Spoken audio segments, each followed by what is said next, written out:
Hey there, Cogburn Woods friends and others dropping in for a good book. Today I want to share with you, well, it's actually a series of three different books. I'm just going to read one of them to you. These are beautiful books. If you don't have these part of your collection at home, highly recommend them. They're written by Kobi Yamada, illustrated by May Bessem. Three books. What do you do with a chance? What do you do with an idea? What do you do with a problem? Today we're going to read What Do You Do with a Problem? But I first heard of these books from Miss Wilcox, who was gifted this book, What Do You Do with a Chance? She got this book from a student that she and I both shared, Dominic Davis. And this book is awesome. It's so great. And what a fantastic gift she was given. So glad they bought this book for her. And then she, of course, shared with me. I thought it was amazing. And I'm so glad that it's part of my son's library. But today, I'm going to read to you, what do you do with a problem? And I thought I'd share this one because, we come across problems all the time. It's a very human thing, right? The other day I read a book about I Am Human, right? And one of the things that's mentioned in that book is the fact that, sometimes we make mistakes, right? Sometimes we come across problems. This book explores what happens when you come across a problem, okay? And what happens if you try to ignore the problem rather than deal with the problem. So, I'm going to go ahead and I'm going to slip the cover off just so it's a little easier to hold on to. But before I put this down, I want to read the back cover. It says, "What are problems for? They challenge us, they shape us, push us, help us to discover just how strong and brave and capable we really are. Even though we don't always want them, problems have a way of changing us in unexpected ways. So, what will you do with your problem? Now that's up to you."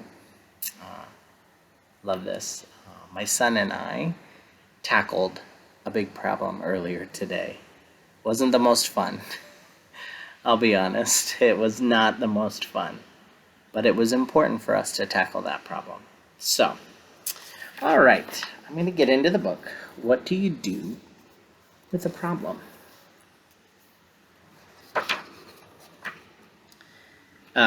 These books have been featured on the New York Times bestseller.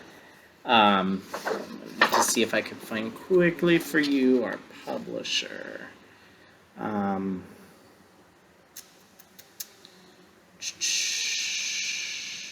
Compendium Incorporated. A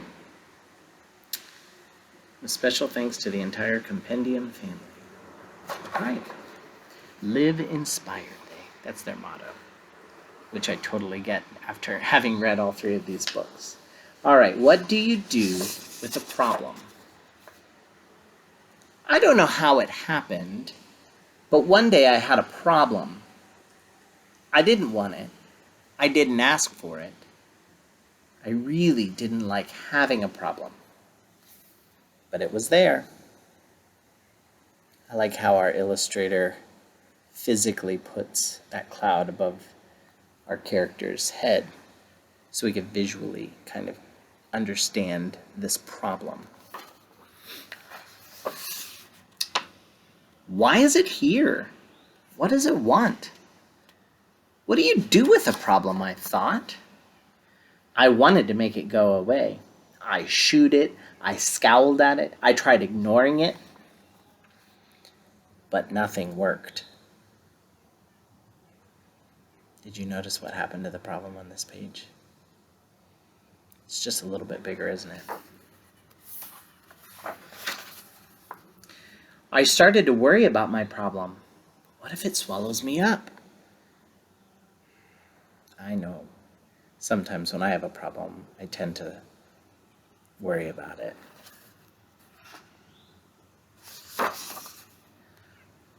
What if my problem sneaks up and gets me?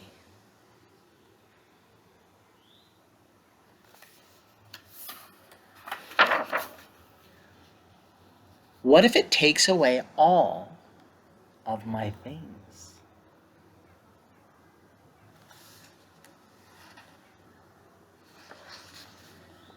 I worried a lot. I worried about what would happen. I worried about what could happen. I worried about this and I worried about that. You notice how that problem is getting bigger and bigger. And the more I worried, the bigger the problem got. The bigger my problem became.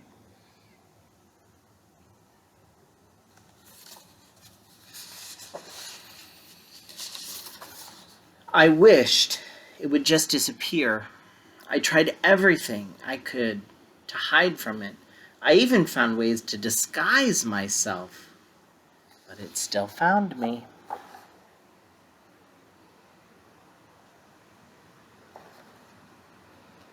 Are you noticing those letters in the illustration? I see an N and an S and an E. Sometimes there's a W. Oh, there it is, down there. I bet those letters might ring a bell for some of you. Where have you seen those letters before? And the more I avoided my problem, the more I saw it everywhere. I thought about it all the time. I didn't feel good at all.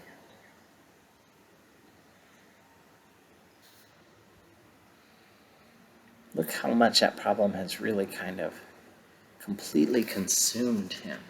It's everywhere now. I couldn't take it anymore. This has to stop, I declared. Maybe I was making my problem bigger and scarier than it actually was. After all, my problem hadn't really swallowed me up or attacked me. You notice a little something different about our character here.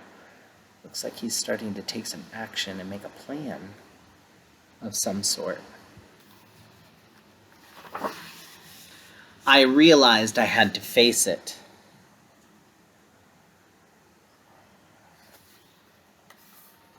It's still there, right? The problem is still there. But he's changed in the way that he's thinking about his problem.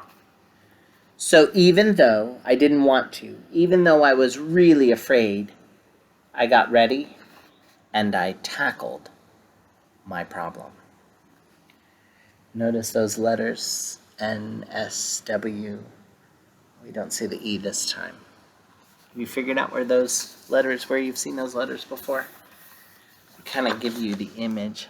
Kind of looks like on a circle with points at each end. You've seen them on a map.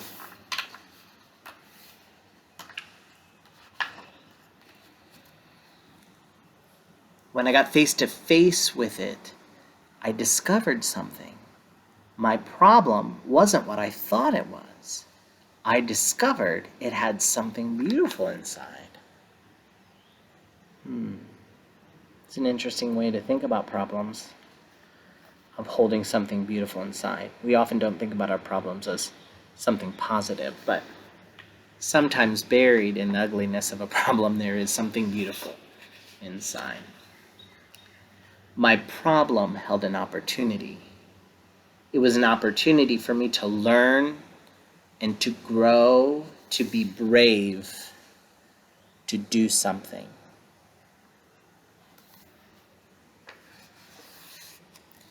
It showed me that it was important to look closely because some opportunities only come once.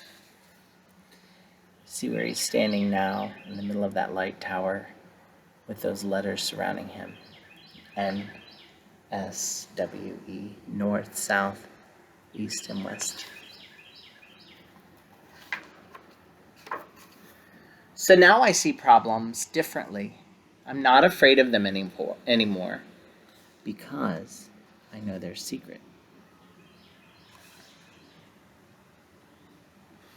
still hidden in the illustration, you can see some of those directions.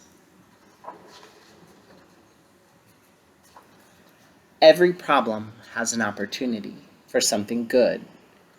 You just have to look for it. Notice now he's setting sail on a ship, heading out on the horizon, looking for his opportunity, setting a course. You know, that compass, that's that tool that has those letters north, south, east, and west, is a tool that someone, a voyager, might use as they steer their way on their journey.